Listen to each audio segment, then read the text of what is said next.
नमस्कार विद्यार्थी मित्रों, ओहा एकेडमीना आ ऑनलाइन माध्यम में आप सबनु हार्दिक स्वागत है।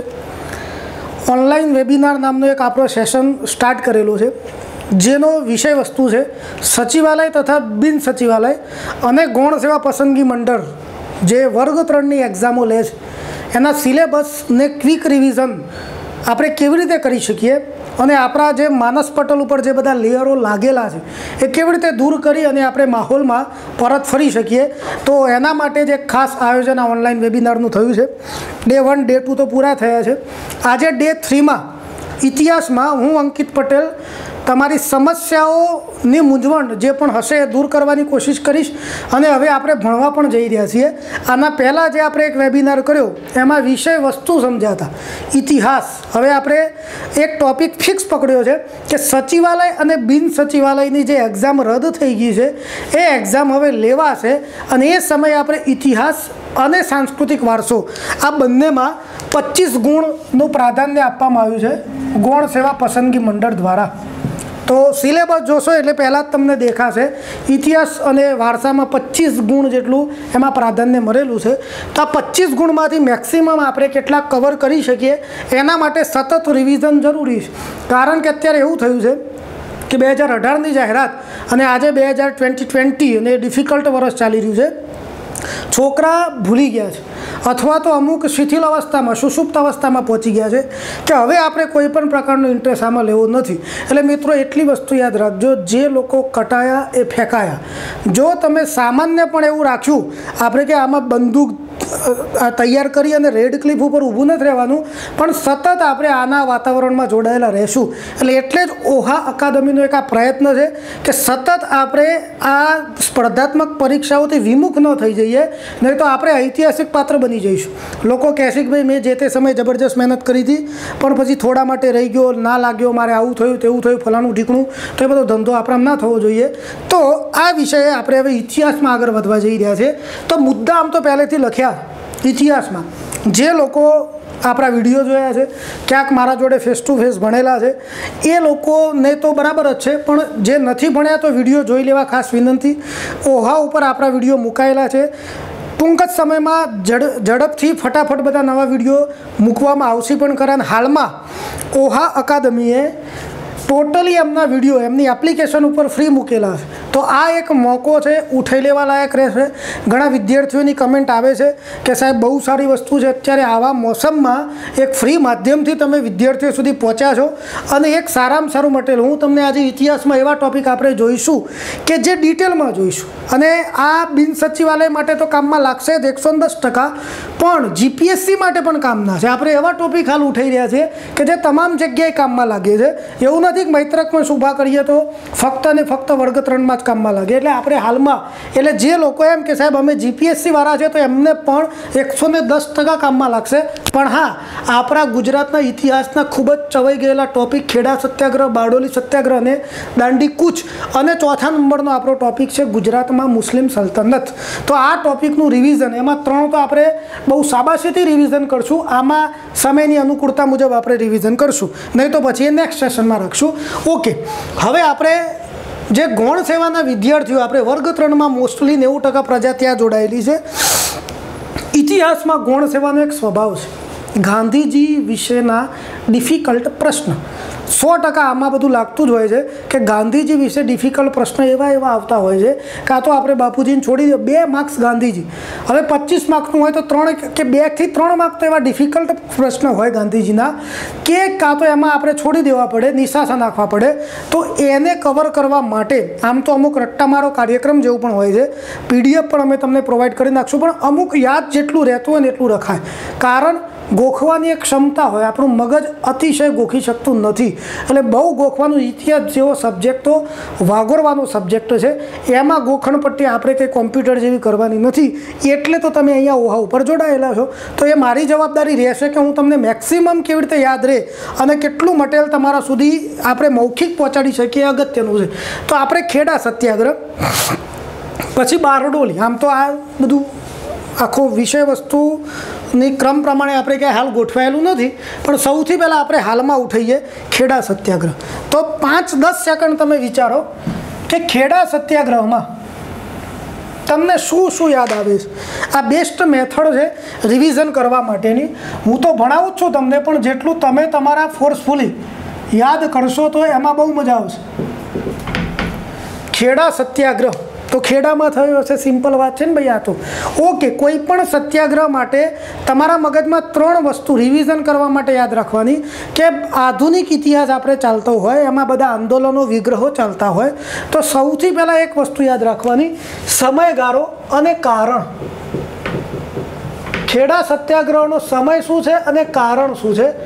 તો 1917 થી 18 સુધી આ સત્યાગ્રહ ચાલ્યો છે. અને એ ખેડા સત્યાગ્રહ થવા પાછળનું કારણ શું છે? તો તમે વિચારશો 2 સેકન્ડ માટે, તો કારણ થોડો ઝબકારો મારશે.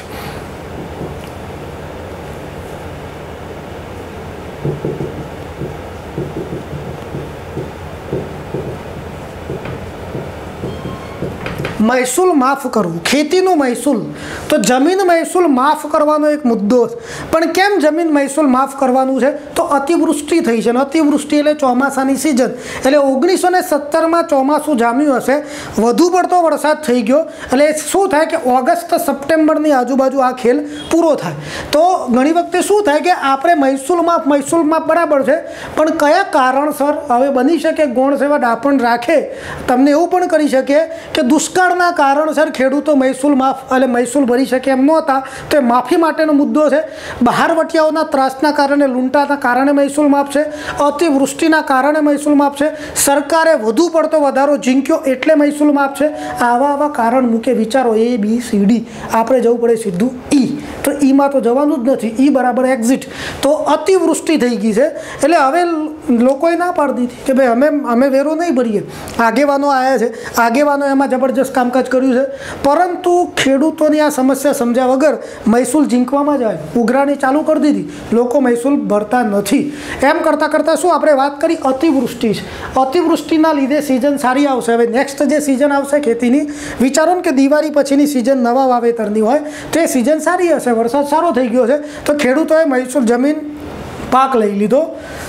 ફેબ્રુઆરી જેવો મહિનો આવ્યો, તેમનો પાક તૈયાર થઈ ગયો. જે ખેડૂતોએ મહેસૂલ નહોતું ભર્યું, એ ખેડૂતોનું મહેસૂલ લેવા માટે અંગ્રેજોએ પઠાણોને રોક્યા, અને પઠાણો જોડેથી કડક ઉઘરાણી કરાવડાવવામાં આવી.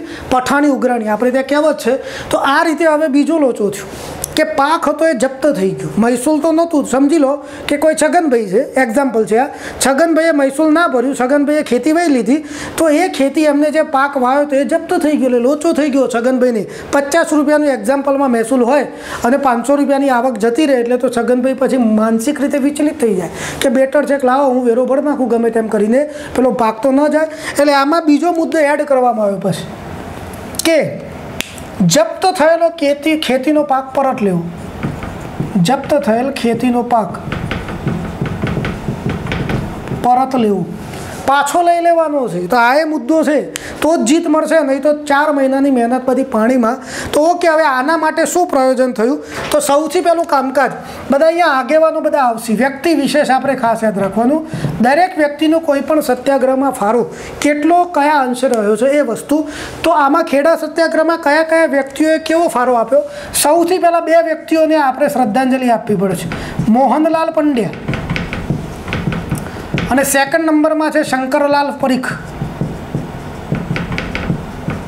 આ બંનેનું શું કામકાજ છે? તો આ બંને જણાએ લોકોમાં ઉત્સાહ જાગૃત કર્યો છે, પણ એમને એમ લાગ્યું કે આમાં હજુ એક મોટા માથાની જરૂર છે. તે બંને જણાએ મુલાકાત લીધી ગાંધીજીની. તો ગાંધીજી ઓલરેડી ચંપારણ સત્યાગ્રહ કરી ચૂક્યા હતા આના પહેલાં. અમદાવાદ મિલ મજૂર આંદોલન સફળતાપૂર્વક પાર પાડ્યું છે. ગોધરા પરિષદમાં, ગુજરાત સભાની ગોધરા પરિષદમાં અધ્યક્ષ બની ચૂક્યા છે. એટલે ગુજરાતમાં એક અગત્યના નેતા તરીકે બાપુ બહાર નીકળી ગયા છે, અને એ બાપુને ખેંચી લાયા પંડ્યા અને પરીખ.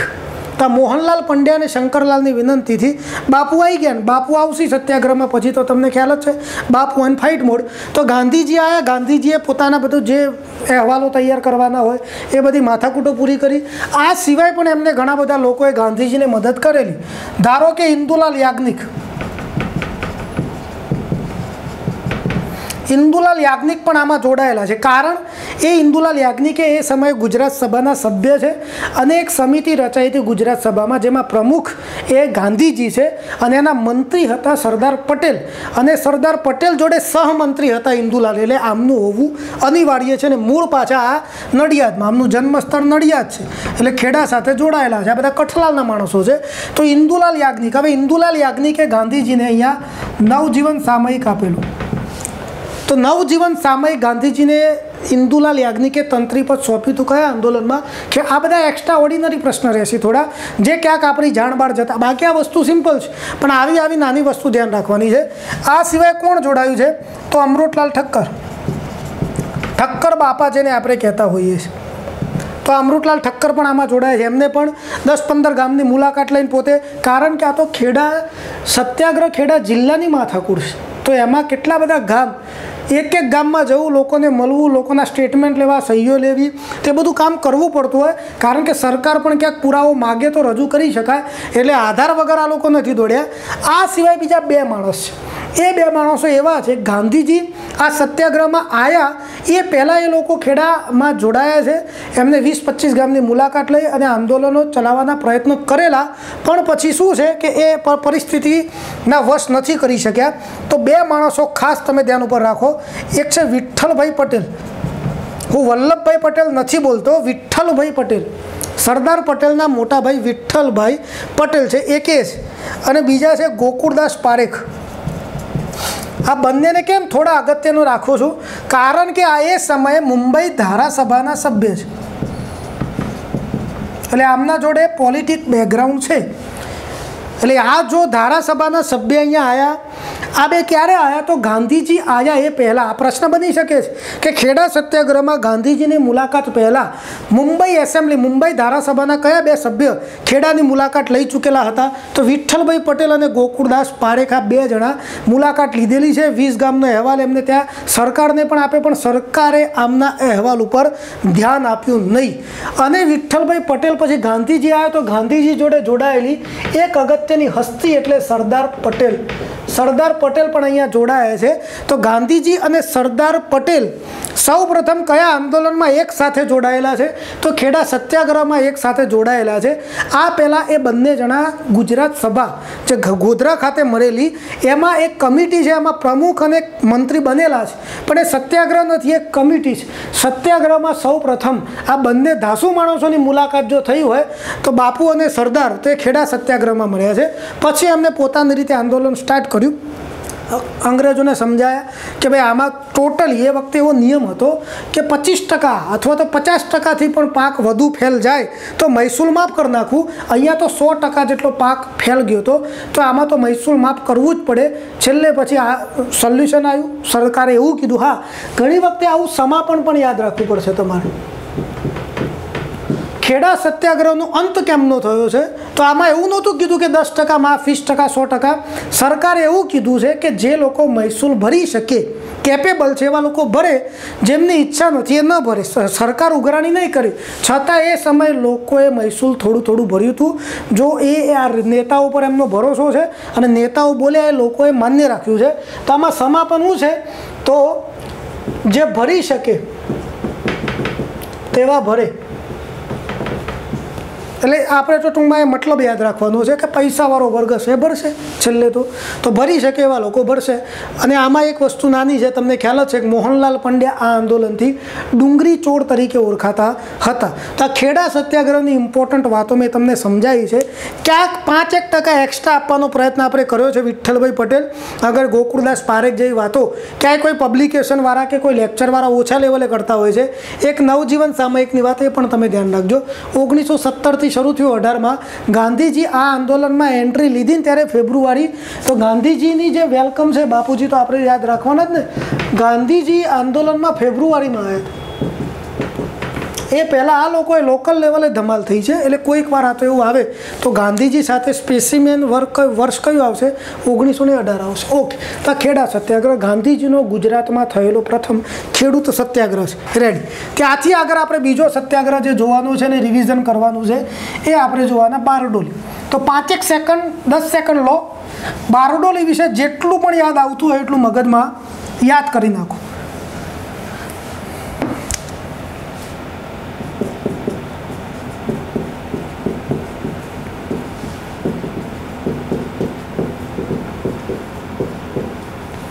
ઓકે, તો બારડોલી વિશે તમને જેટલું પણ યાદ આવ્યું એમાં બારડોલી સત્યાગ્રહ 1928 હું તમને કહું કેટલું તમને યાદ આવે છે. હું તમારી મનોસ્થિતિ સમજું છું.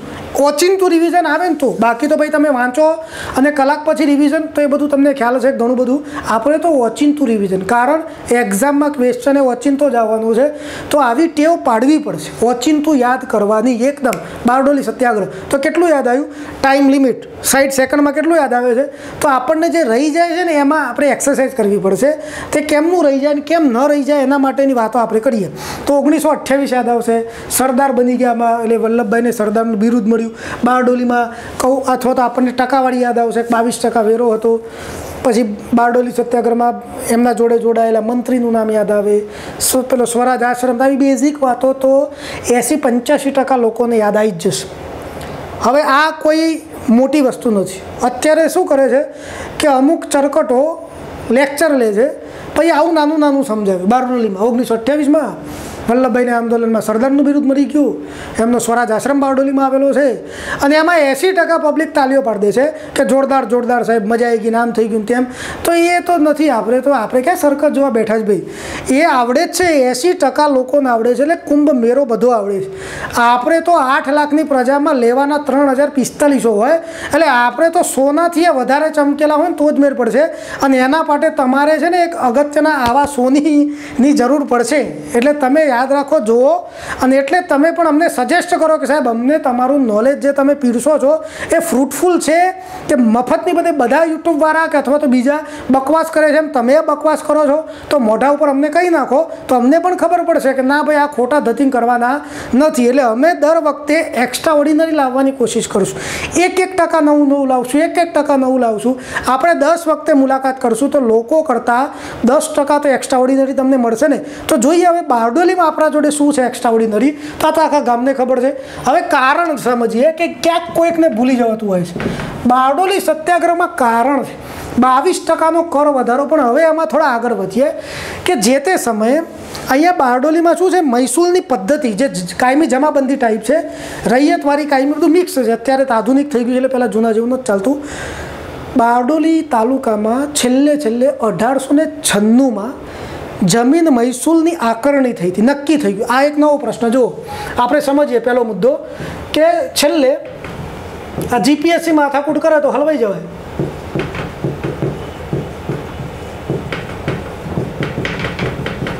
આપણી ભાષા છે ગણતરી, બાકી આમ તો શું મહેસૂલી ભાષામાં આકરણી કહેવાય. સૌથી છેલ્લે ઈસવીસન 1896માં બારડોલીમાં મહેસૂલની આકરણી થયેલી. પછી નક્કી કરી દીધું કે આટલું મહેસૂલ 30 વર્ષ સુધી રહેશે. એટલે 30 વર્ષ માટે આટલું મહેસૂલ રહેશે. એટલે હવે આમાં શું છે, 30 વર્ષ પ્લસ 30 વર્ષ 1925-26માં ફરી ઢીંઢોરા પીટાશે કે ભાઈ હવે રિન્યૂ કરવું પડશે મહેસૂલ. તો આ મેથડ છે યાદ રાખવાની. તો 30 વર્ષ પછી 1925-26માં મહેસૂલ રિન્યૂ કરવાની મોસમ શરૂ થઈ. એટલે સરકારમાંથી કલેક્ટરમાં આવ્યું. એ સમયે બારડોલીનો કલેક્ટર છે, બારડોલીનો કલેક્ટર જેનું નામ છે મિસ્ટર જયકર. આ જયકરે મહેસૂલમાં આવે સિમ્પલ છે કે 30 વર્ષ પહેલાં મહેસૂલ હોય એનાથી ઘટવાનું તો છે જ નહીં. લોકોએ તૈયારી છે કે મહેસૂલ વધશે જ. ધારો કે રૂપિયો હોય તો ઉપર બીજા 20 પૈસા વધશે એ સમય. પણ અહીંયા લોકોની આશા નહોતી, એટલું બધું મહેસૂલ વધી ગયું છે. તો જયકરે મહેસૂલમાં 30%નો વધારો ઝીંકી દીધો. કેટલો ઝીંક્યો? ધારો કે 100 રૂપિયા હોય તો 130 રૂપિયા કર. લોકોની આશા એવી હતી કે નહીં હોય ભાઈ, આપણે શું છે 11,000ની વસ્તુ લેવા ગયા હોય ને પછી આપણે એમ કહીએ 1500માં આપી છે તો પેલો ના આપે. તો આપણી આશા એ વખતે એવી હતી કે ભાઈ 30% નહીં, 1.5-2% મહેસૂલ વધારો બરાબર છે. લોકોએ વિરોધ કર્યો તો 30નું ખાલી સાંત્વના આપવા માટે 28 કર્યું. લોકો કે ભાઈ આ તો મજાક કરો, તમે 2% ના ઘટાડાય, વધારે ઘટાડો તો 28નું કર્યું 22%. લોકોએ વિરોધ કર્યો તો જયકરે ના પાડી દીધી કે ભાઈ હવે 30માંથી છેલ્લે હું 22 લાવ્યો, 22માંથી 21.5 થશે નહીં. એટલે અહીંયાથી તો કામ થતું હતું આપણું, એટલે આંદોલન ના કર્યું. પણ આંદોલન કરવું કેમ પડ્યું? 22% ઘટાડ્યો નહીં. હવે પ્રશ્ન તમે વિચારો, પ્રશ્ન કેમ ના બની શકે છે? તો બારડોલી સત્યાગ્રહ માટે નીચેના વિધાનો ચકાસો. આવું જીપીએસસી પૂછે, ગૌણ સેવાએ પૂછી શકે છે. અને એમાં એવું લખે કે બારડોલી સત્યાગ્રહમાં શરૂઆતમાં 30% મહેસૂલ વધારો ઝીંકાયો હતો. આવું તમને પૂછે તો પછી એ વખતે તમને મનમાં 22%ની ગણતરી સાથે ગયા હોય તમે તો મરી ગયા ને સાહેબ આપણે તો. એટલે 30% શરૂઆતમાં, પછી 28%, ભાઈ છેલ્લે કેટલે 22% ઉપર સહી સિક્કા મારવામાં આવ્યા કે ભાઈ અમે હવે 22% છીએ, એમાંથી ₹1 ઘટાડવાના નથી. ઓકે, તો આંદોલનમાં હવે ધમાલ થશે. હવે સરદાર પટેલ તો આવશે ત્યારે આવશે, એ પહેલાં બારડોલી, હવે કારણ આપણને કારણ મળી ગયા. હવે આપણે જોવા જઈ રહ્યા છીએ એક્શન. આમાં શું કામ થયું? તો સૌ પ્રથમ એક્શનની વાત આપણે લેવાની છે કે બારડોલી કોંગ્રેસ તાલુકા કમિટી અથવા તો બારડોલી તાલુકા કોંગ્રેસ કમિટી, તો આવી એક કમિટી છે, બારડોલી કોંગ્રેસ તાલુકા કમિટી છે. હવે એના પ્રમુખ હતા એ સમયે નરહરી પરીખ. તો નરહરી પરીખ જે છે એ બારડોલી કોંગ્રેસ તાલુકા સમિતિના પ્રમુખ છે અને એમને આ માટે વિરોધ ઉઠાવ્યો. સરકારને એક પત્ર લખ્યું કે ભાઈ આ વસ્તુ ખોટી છે, 22% મહેસૂલ વધારો હોવો જોઈએ નહીં. પણ એના ઉપર કંઈ વિશેષ કંઈ આયોજન કરવામાં આવ્યા નહીં, નજરઅંદાજ કરવામાં આવ્યો કે 22% તો લેવામાં આવશે જ. અને લોકો ઉપર જો હુલમી કરવાની શરૂ કરી નાખી. એટલે એ સમયે 2 અગત્યના, આ તમે જોઈ લીધું હશે અથવા તો ક્યાંક વિડીયો પોઝ કરી અને નોટ ડાઉન કરી જ નાખવાનું. હવે આગળની વાત કરીએ કે બારડોલીમાંથી લોકોને એવું લાગ્યું કે આપણે એક મોટા વ્યક્તિને, વજનદાર વ્યક્તિને બોલાવવા પડશે. તો 4 માણસો જેને બારડોલી સત્યાગ્રહમાં 4K કહેવાય છે.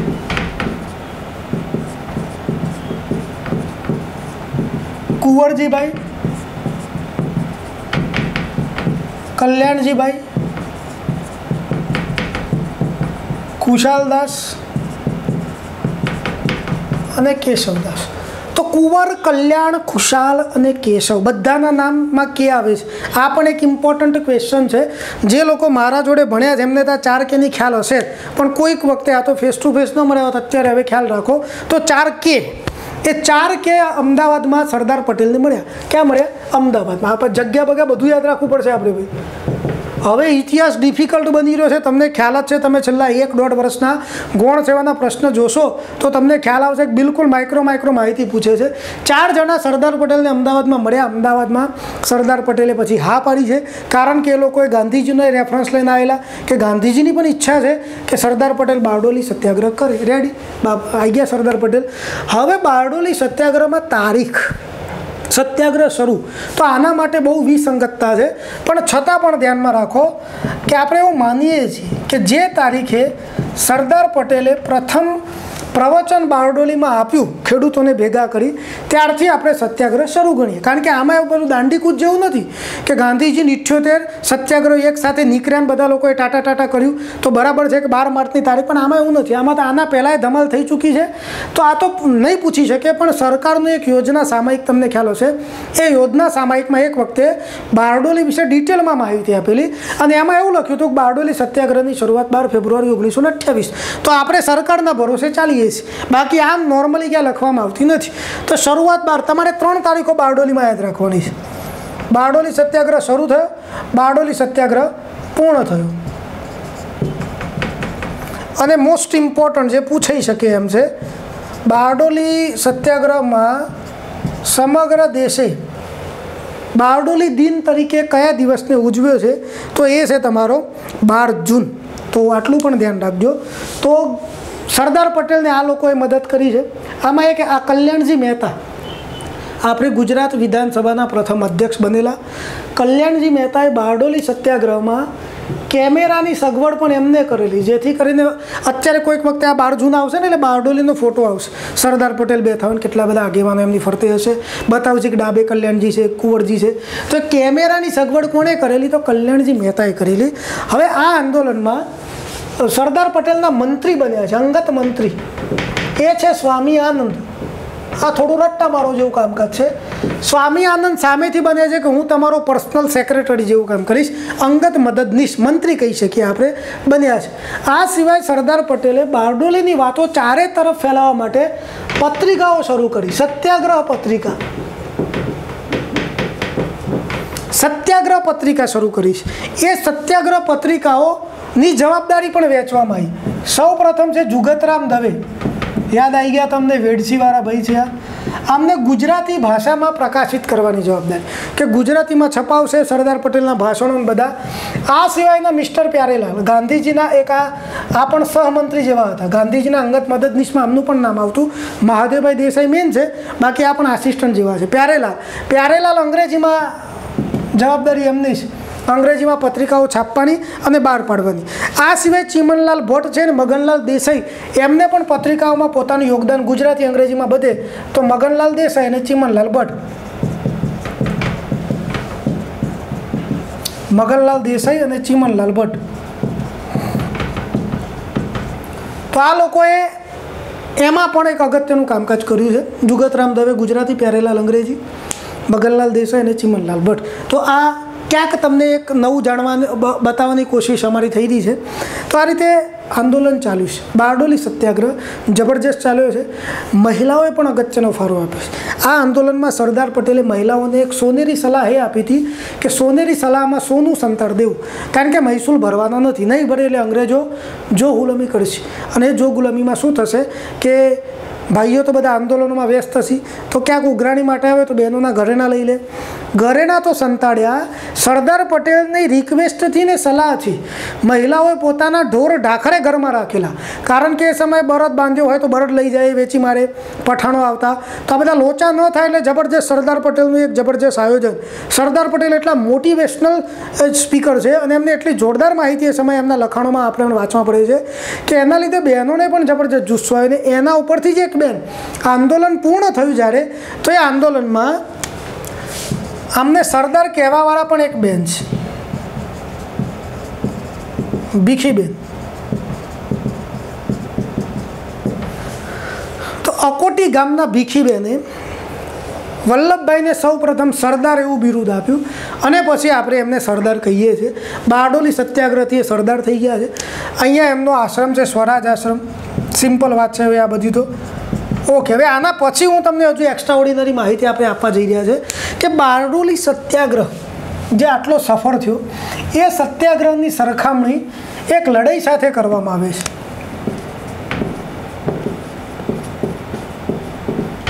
આ અંગ્રેજ છે, રેવન્યુ કમિશનર એન્ડરસન, આ મહેસૂલ કમિશનર હતો અંગ્રેજોમાં. એને આખી વાતની ખબર જ છે. એને આ લડત જોઈ અને લડત જોયા પછી બારડોલી સત્યાગ્રહની સરખામણી ઈસવીસન પૂર્વે 480માં થયેલી થર્મોપિલીની લડાઈ સાથે કરી છે. ઇમ્પોર્ટન્ટ વસ્તુ છે. આ જવલ્લેટ લખવામાં આવે છે, ક્યાંક હાર્ડલી સારા લેખકો છે એમને લખ્યું છે આ વસ્તુ. તો થર્મોપિલી, આ તો રોમન સામ્રાજ્યની ઈસવીસન પૂર્વે 480 સિકંદર પહેલાંની બધી વાતો છે. તો થર્મોપિલીની લડાઈ, આ લડાઈ કેવી છે કે આમાં રોમન સામ્રાજ્યમાં થોડાક જ સૈનિકો, બે પર્વતની વચ્ચે ગેપ છે, ખીણ છે, ફાટખીણ, ત્યાં ઊભા રહે છે અને રોમન સામ્રાજ્યનું લશ્કર આવે છે અને પછી લડે છે અને પોતાના દેશ માટે એક પોઝિટિવ વાતાવરણ ઊભું કરે છે. તો 300 નામનું મૂવી જો તમે હોલિવૂડમાં જોયું હશે ને, તો બસ એ ટાઈપની આ લડાઈ. તો થર્મોપિલ, તો આમાં સરદાર પટેલ અને અમુક જ અંગત અને ખાસ થોડા ખેડૂતોને લઈ અને આવી અંગ્રેજ સલ્તનતની સામે લડી પડ્યા છે અને મહેસૂલ માફ કરાવડાવ્યું છે. તો બારડોલી સત્યાગ્રહમાં શું છે, રિઝલ્ટ શું આવ્યું? તો મહેસૂલ સંપૂર્ણ એ જે ટકાવારી છે એ એના માટે માફ કરવું કે કેટલું ઘટાડવું કે વધારવું, આના માટે હવે બીજો ઇમ્પોર્ટન્ટ ક્વેશ્ચન, આ તો તમને યાદ રહી ગયો છે. હવે મહેસૂલ માટે એક કમિટીની રચના કરી અંગ્રેજોએ. એ કમિટીનું નામ છે બ્રૂમફિલ્ડ અને મેક્સવેલ કમિટી.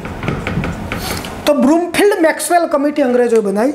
બ્રૂમફિલ્ડ, આપણે તમને લોકોને એક ક્વેશ્ચન છે આ કે બ્રૂમફિલ્ડ વિશે, આ એક જજ છે બ્રૂમફિલ્ડ, એમનું નામ કઈ જગ્યાએ આવે છે? આપણે જે તે સમયે લાઈવ લેક્ચર અમુક કરેલા છે, એમાં આની ચર્ચા કરેલી પણ છે, જોઈ લેજો અને કોમેન્ટમાં લખો કે બ્રૂમફિલ્ડ, જજ બ્રૂમફિલ્ડને કઈ જગ્યા સાથે, કયા આંદોલનોમાં, શાની કઈ મેટર માટે એ જોડાયેલા છે. અને બિન સચિવાલયની એક્ઝામ જે રદ થઈ એમાં આ પ્રશ્ન પણ પૂછાયો હતો બ્રૂમફિલ્ડ. ઠીક છે, બ્રૂમફિલ્ડ મેક્સવેલ કમિટી. આ બ્રૂમફિલ્ડ મેક્સવેલ કમિટીએ 5.7% વધારો માન્ય રાખ્યો કે ભાઈ 22% નહીં, 5.7% તમે વધારો લો, વાંધો આવશે નહીં. તો એક આ અગત્યનું કામકાજ. પણ સરકારે 7% ઉઘરાયા હતા, કારણ કે કમિટી કે એટલું માનવું જરૂરી નથી. તો બારડોલી સત્યાગ્રહની અગત્યની વાતો. હવે બારડોલી સત્યાગ્રહમાં સરદાર પટેલે જે જમીનની વાતો કરી, અંગ્રેજોને ધારદાર રિપોર્ટ આપ્યા, આના લીધે પછી જે મુંબઈ આખો ઇલાકો હતો, ગવર્નરે શું કર્યું તો મુંબઈ ઇલાકા માટે જમીન બાબતે આવી માથાકૂટો ભવિષ્યમાં ન થાય એના માટે એક પરિષદની રચના કરી. આપણે એને લેન્ડ લીગ કહીશું. આ પાછો જીપીએસસી ટાઈપનો ક્વેશ્ચન છે કે બારડોલી સત્યાગ્રહ પછી મુંબઈ ઇલાકામાં એક લેન્ડ લીગની રચના થઈ અને એના અધ્યક્ષ બનાવવામાં આવ્યા છે સરદાર પટેલ. મોસ્ટ ઇમ્પોર્ટન્ટ, બારડોલી સત્યાગ્રહ પછી મુંબઈ આખો પ્રાંત આપણો, ત્યાં લેન્ડ લીગની રચના, અને જેના પ્રમુખ કોણ છે તો સરદાર પટેલ છે. આ સિવાય મહારાષ્ટ્ર રાજકીય પરિષદનું પણ આપણા નેતાઓએ એક આયોજન કર્યું કે ભાઈ આપણે આ તો એમને સરકારે કર્યું, હવે બની શકે કે આ તો કાઢીએ મૂકે ને ભાઈ પ્રમુખમાંથી, ભાઈ કોઈક આવશે ભૂરિયો, કોઈક લેન્ડ લીગનો અધ્યક્ષ. એટલા માટે આવું ભવિષ્યમાં આ મહારાષ્ટ્ર ઇલાકામાં ન થાય એટલા માટે મહારાજ રાજકીય પરિષદ પણ બનાવવામાં આવી બારડોલી સત્યાગ્રહ પછી. અને એના અધ્યક્ષ પણ કોણ છે તો સરદાર પટેલ છે, મહારાષ્ટ્ર રાજકીય પરિષદના અધ્યક્ષ પણ. તો મેં અહીંયા તમને 10% એક્સ્ટ્રા ઓર્ડિનરી માહિતી આપવાની કોશિશ કરી છે. મહારાજ રાજકીય પરિષદ છે, લેન્ડ લીગની વાતો છે, પેલા 4 કે છે, અથવા તો બીજી આ ભીખીબેન અકોટી ગામના. તો આ રીતે બારડોલી સત્યાગ્રહ. હવે બારડોલીની બીજી વાતો આપણે સમજીએ કે બારડોલી સત્યાગ્રહમાં જે તે સમયે આવું થયું તો મુંબઈની એસેમ્બલીમાંથી કેટલાય સભ્યોએ રાજીનામા આપ્યા તો હતા જ. એમાં રાજીનામું આપવાવાળો આપણો એક ગુજરાતી ધાસુ માણસ એટલે કમા મુનશી. આ કમા મુનશીએ એક કમિટીની રચના કરી જેનું નામ છે મુનશી કમિટી. તો મુનશી કમિટીએ બારડોલી સત્યાગ્રહ ઉપર એક રિપોર્ટ તૈયાર કર્યો છે, જેના પ્રમુખ છે આપણા કમા મુનશી. Most important Kanaiyalal Munshi. અને આ જે મુનશી કમિટી છે એના મંત્રી કોણ છે તો બારા સાહેબ ખેર. તો બારા સાહેબ ખેર અને કનૈયાલાલ મુનશી કમિટીએ કયા સત્યાગ્રહ ઉપર રિપોર્ટ તૈયાર કરેલો છે તો બારડોલી સત્યાગ્રહ ઉપર મુનશી કમિટીએ રિપોર્ટ તૈયાર કરેલો છે. તો આટલું અગત્યનું કામકાજ હતું બારડોલીનું. અને હવે છેલ્લે સમજી લઈએ આપણે દાંડી કૂચ, જે આપણા મુદ્દાઓની આપણે વાત કરેલી છે, એમાં દાંડી કૂચ ત્રીજો મુદ્દો. સિમ્પલ વસ્તુ છે, તમને બધું યાદ તો આવી ગયું હશે. નાની નાની વાતો. 12 માર્ચે નીકળ્યા, ગાંધીજીની સાથે 78 માણસો છે, દાંડી જવાનું છે, દાંડી ક્યાં છે, કેટલા કિલોમીટર, કેટલા દિવસો, બધી માથાકૂટ થઈ જશે. ઓકે, હવે આમાં એ સિવાયની બીજી વાતો કરીએ. હવે આપણે વાત કરી કે સત્યાગ્રહમાં વિષય વસ્તુ એટલું યાદ રાખવા, સમય, કારણ. દાંડી કૂચમાં 1930, સિમ્પલ વાત છે. શું છે કારણ? તો દાંડી કૂચ કરવા માટેનું કારણ તો શું છે કે મીઠાનો સત્યાગ્રહ, મીઠાનો પ્રશ્ન છે. પણ દાંડી કૂચ તો એક નાની અમ્બ્રેલા છે જે સમાયેલી છે એક મોટી અમ્બ્રેલામાં, મીઠાના સત્યાગ્રહમાં. દાંડી કૂચ એ મીઠાના સત્યાગ્રહનો એક ભાગ છે. આવા તો કેટલાય મીઠાના સત્યાગ્રહો આખા ભારતમાં થયા 1930માં જ, અને ગુજરાતમાં એ થયા. ધરાસણા સત્યાગ્રહ છે, ધોલેરા સત્યાગ્રહ છે, બરવારા સત્યાગ્રહ છે, વિરમગામનો સત્યાગ્રહ છે. તો આ સત્યાગ્રહો પણ એ મીઠાના સત્યાગ્રહ જ છે. તો જે તે સમયે આપણે 1929ની પૂર્વ ભૂમિકા ચકાસી લઈએ કારણમાં કે કેમનું આ બધું સેટલમેન્ટ થયું છે. તો પૂર્વ ભૂમિકા, સવિનય કાનૂન ભંગની વાત. ઇન્ડિયન નેશનલ કોંગ્રેસની લાહોરની બેઠક 1929માં જવાહરલાલ નહેરુના અધ્યક્ષ સ્થાને ત્યાં મળેલી, અને એ બેઠકમાં એક નિર્ણય લેવાયેલો કે આપણે સવિનય કાનૂન ભંગની લડત ચડાવી છે. બીજો ઠરાવ એવો એ પસાર થયેલો, પૂર્ણ સ્વરાજ્યનો ઠરાવ, કે 26 જાન્યુઆરીને પૂર્ણ સ્વરાજ્યનો દિવસ તરીકે આપણે મનાવવાનો છે. ઠીક છે, આપણો જે અગત્યની વાત છે કે એ બેઠકમાં 1929ની બેઠકમાં સવિનય કાનૂન ભંગની લડત થયેલી, અને એમાં વિનયથી કાનૂન ભંગ કરવાના છે. આમાં 11 મુદ્દાઓનું લિસ્ટ ગાંધીજીએ તૈયાર કર્યું, જવાબદારી સોંપવામાં આવી ગાંધીજીને. તો ગાંધીજીએ 11 જેટલા કાનૂન બનાવ્યા અને પછી એક પત્ર તૈયાર કર્યો કે ભાઈ અંગ્રેજોને પહેલેથી જ કહી દીધું કે અમે આવા 11 કાનૂન તોડવા માટે તૈયાર છીએ અને હવે તોડી દઈશું. તો સવિનય કાનૂન ભંગનો 11 મુદ્દામાં ઘણું બધું આવતું હતું કે જે તે સમયે એમના ક્લાસ 1 લેવલના અધિકારીઓનો પગાર 50%, ખર્ચમાં 50% કપાત, દારૂબંધી કરવી, આ તે ફલાણું ઢીકણું. 11 મુદ્દામાં એક મુદ્દો શું છે તો મીઠાનો કાનૂન. અને ગાંધીજીએ 11 મુદ્દા પત્ર લખ્યો અને એ સમયે ગવર્નર છે લોર્ડ ઇરવિન. પણ અહીંયા અગત્યની વસ્તુ હું તમને કહેવા માગું છું કે ગાંધીજીએ આ પત્ર પણ એક અંગ્રેજ દ્વારા જ મોકલાવ્યો છે, લોર્ડ ઇરવિન. તમને ખ્યાલ છે કે ગૌણ સેવામાં બાપુ વિશે ધમાકેદાર બધી એન્ટ્રી થતી હોય છે. તો એમાં જે પત્ર છે, પત્ર લઈ જવાવાળો વ્યક્તિ કોણ છે તો એક અંગ્રેજ યુવક છે. એ અંગ્રેજ યુવકનું નામ છે રેજિનાલ્ડ. આ ગાંધીજીના પેલી જે એક્સ્ટ્રા ઓર્ડિનરી માહિતી પૂછાતી હોય છે એમાં આવો પ્રશ્ન બની શકે છે કે સવિનય કાનૂન ભંગ બાબતોનો જો ગવર્નરને લખવાનો થતો પત્ર ગાંધીજીએ કયા અંગ્રેજ યુવક મારફત મોકલાયો છે. તો યુવક છે રેજિનાલ્ડ. લોર્ડ ઇરવિને આમાં કોઈ રસદ ના લીધો 11 મુદ્દાઓનું, એમ કે આ લોકો શું કરશે. એટલે બાપુજીએ પછી નક્કી કર્યું કે 11 મુદ્દાઓમાં સૌથી પહેલાં આપણે કયો મુદ્દો ઉઠાવીએ તો મીઠાનો કાયદો. કારણ મીઠું તમામ લેવલે પડશે અને મીઠાનો કાયદો થયો એમાં દાંડી કૂચ આવે, પછી આપણે જે બધા સત્યાગ્રહ બોલ્યા, ધરાસણા આવશે, ધોલેરા આવશે, બરવારા અને વિરમગામ. આ ગુજરાતની વાત કરું છું. આખા ભારતમાં તો 1000 કરતાં વધુ જગ્યાએ આવા નાના નાના મીઠાના સત્યાગ્રહ. દરિયા કિનારે તો મીઠાની હોય જ માથાકૂટ, એ સિવાય દરિયો નહોતો વળતો ત્યાં મીઠાના સત્યાગ્રહ થયા છે. તો આ મીઠાના સત્યાગ્રહમાં વાઇસરોય લોર્ડ ઇરવિન તરફથી કોઈ પોઝિટિવ રિપ્લાય ન આપતા ગાંધીજીએ નક્કી કરી કે હું એક કૂચ કરવા માગું છું. પણ એ કઈ જગ્યાએ? સાબરમતી આશ્રમે સ્ટાર્ટિંગ પોઈન્ટ લીધું, પણ ફાઇનલ કઈ ડેસ્ટિનેશન કઈ જગ્યાએ આપણે પહોંચવાનું ક્યાં છે તો આના માટે તરેની ચર્ચાઓ થતી. કોઈ કે આ જગ્યાએ જવું જોઈએ, કે કચ્છમાં ને સુરેન્દ્રનગરમાં, અમદાવાદમાં, ખેડા ને ભરૂચ, સુરત, બારડોલી સુધી આપણે પહોંચ્યા. તો આમાં સૌથી પહેલાં એક રિપોર્ટ ફાઇનલ થઈ ચૂકેલો હતો કે આપણે જવાનું છે ક્યાં તો સાબરમતી આશ્રમથી બદલપુર નામનું સ્થળ છે. આ બદલપુર એ મહી નદીના કિનારે આવતું. જિલ્લો લાગતો એ સમયે ખેડા અને તાલુકો બોરસદ.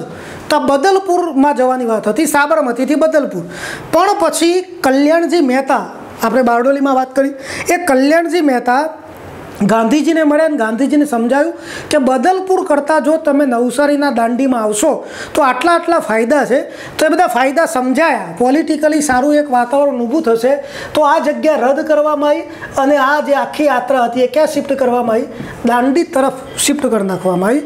તો આ રીતે સાબરમતીથી હવે યાત્રા પહોંચશે દાંડી. તો મોસ્ટ ઇમ્પોર્ટન્ટ કે દાંડી પહોંચવું જોઈએ આવું સૂચન, દાંડીનું સૂચન કરવાવાળા વ્યક્તિ કોણ છે તો કલ્યાણજી મહેતા છે. દાંડી યાત્રામાં દાંડીના પહેલાં કયા સ્થળની પસંદગી સાબરમતી આશ્રમમાં થઈ ચૂકી હતી તો ખેડા જિલ્લામાં આવેલું મહી નદીના કિનારે આવેલું બદલપુર.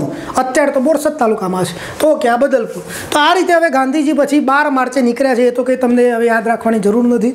12 માર્ચે પોતાના 78 સાથીઓ સાથે ગાંધીજી સાબરમતી આશ્રમથી નીકળ્યા. એ સમયે શૂર સંગ્રામકો નામનું ભજન ખેર સાહેબ ગાય છે. તો પાછું એક આ વસ્તુ પણ યાદ રાખો કે જ્યારે નીકળેલા 12 માર્ચે ત્યારે ગાંધીજી શૂર સંગ્રામકો નામનું ભજન આ કોણ ગાયું છે?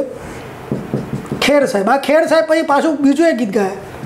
આશ્રમમાંથી જ્યારે આમ પગપાર આમ મૂવમેન્ટ લીધી ત્યારે હરિનો માર્ગ છે સુરાનું નહીં કાયરનું કામ, એ પણ ગીત ખેર સાહેબ એ સાબરમતી આશ્રમમાં જે રોજ સવારે પ્રાર્થના સભા થતી એમાં ભજન ગાવાનું કામ, પ્રાર્થના કરવાનું કામ ખેર સાહેબના હાથે થતું.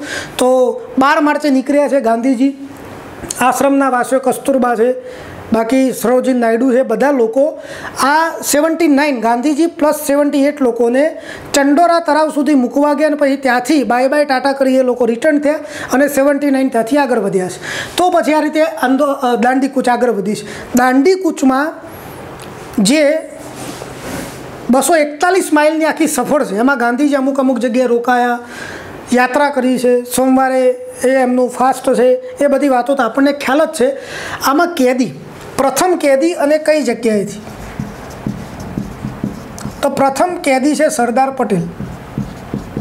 આ સરદાર પટેલને 12 માર્ચ આવી એ પહેલાં જ એમને અટકાયત કરી નાખેલી। 7 માર્ચના દિવસે સરદાર પટેલને રાસ નામનું ગામ, એ રાસ ગામમાં ખેડા જિલ્લામાં આવેલું, ત્યાં એમની અટકાયત થઈ ગઈ। એ મુલાકાતે આવતા હતા ગાંધીજીની, એટલે અંગ્રેજોને ટેન્શન છે કે ભાઈ ગાંધીજી તો નીકળવાના જ છે, પાછા ક્યાંક સરદાર પટેલ જશે અને 2 બોમ્બ ભેગા થશે તો એક નવો અણુબોમ્બ તૈયાર થશે, એટલે બેટર છે કે બંનેને જુદા રાખો।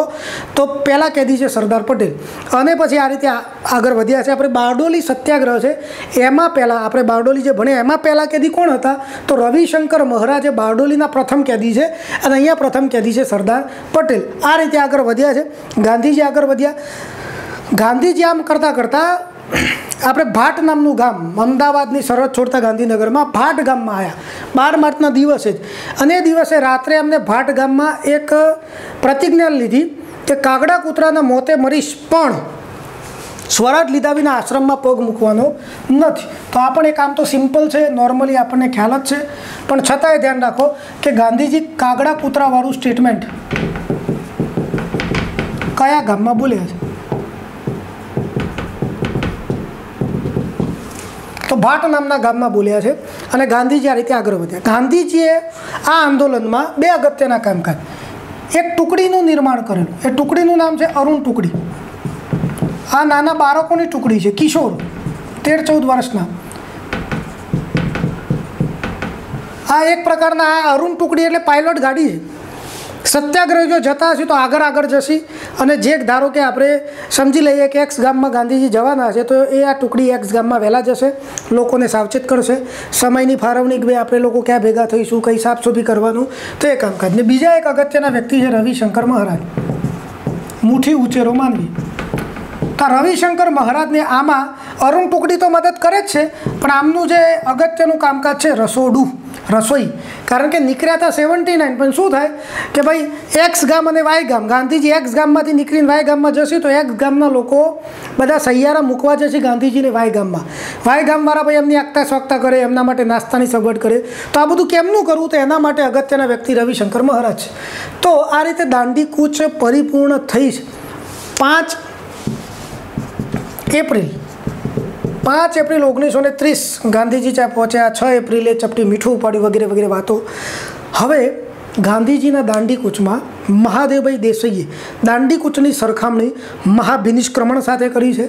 પછી રહ્યા સુભાષચંદ્ર બોઝે દાંડી કૂચની સરખામણી નેપોલિયનની પેરિસ માર્ચ અને મુસોલિનીની રોમ માર્ચ સાથે સરખામણી કરી છે। આ આપણને ખબર છે જ, પણ હવે એક અગત્યની બીજી વાત કે સરોજિની નાયડુ એ ગાંધીજીને એક બિરુદ આપેલું આ સત્યાગ્રહ પછી, એનું નામ છે મુક્તિદાતા। તો સરોજિનીબેન નાયડુએ દાંડી કૂચ પછી ગાંધીજીને કયું બિરુદ આપ્યું છે? તો મુક્તિદાતા એવું બિરુદ આપવામાં આવ્યું છે। ગાંધીજી આંદોલન સક્સેસફુલી પૂરું કરી નાખ્યું, દાંડી કૂચ। અંગ્રેજો વિવશ થઈ ગયા, જો કે તાત્કાલિક મીઠાના કાયદામાં ફેરફાર નથી કર્યો, આના પછી તો ધરાસણાએ સત્યાગ્રહ થશે। ગાંધીજીની ધરપકડ થઈ ગયેલી કરાડી નામના ગામમાંથી, તો 5 મેના દિવસે ગાંધીજીની ધરપકડ થઈ ગઈ, કરાડી ગામ ગાંધીજીની ધરપકડ। તો આ માહિતી હતી આપણી દાંડી કૂચની। 241 માઇલ એટલે 388 જેટલા કિલોમીટર થશે, અને ગાંધીજીએ આટલા દિવસો દરમિયાન દાંડી કૂચ કરી અને મીઠાના સત્યાગ્રહના બી રોપ્યા છે। પછી આખા દેશમાં અલગ અલગ મીઠાના સત્યાગ્રહ થયા છે। તો મિત્રો, આપણે આજના જે ઓનલાઈન વેબિનારના સેશનમાં ઇતિહાસના એક અગત્યના આપણે આ ટોપિકોની ચર્ચા કરી, રિવિઝન કરી નાખ્યું। તમે સતત વિડીયો જોઈ નાખો, જેટલી વાર જોશો જેટલું રિવિઝન અમે અલગ અલગ મેથડથી તમારા સુધી પહોંચશું જ, અને જેટલા તમે જોડાયેલા રહેશો એટલો કાટ તમને ઓછો લાગશે। બાકી એક વાર કટાઈ ગયા તો પછી બિલકુલ આપણે લોખંડના ભાવે વેચાશું। તો અત્યારે જોડાયેલા રહેવું જરૂરી છે। તમારી કંઈ પણ મૂંઝવણો હોય તો તમે અમારા સુધી પહોંચાડી શકો છો। તો અમે જો તમને અહીંયા પીરસવામાં પણ કંઈક આગું પાછું થતું હોય તો એ પણ તમારી સમસ્યા હોય તો તમને અમને મોકલી શકો છો, તો એ પ્રમાણે અમે સુધારો કરી ક્યાંક શક્ય હોય ત્યાં સુધી અમે તમને ટોપ લેવલનું એજ્યુકેશન આપવા માટે પ્રયત્ન કરી રહ્યા છીએ। ઓકે, તમે આજે જોડાયા બદલ તમારો આભાર।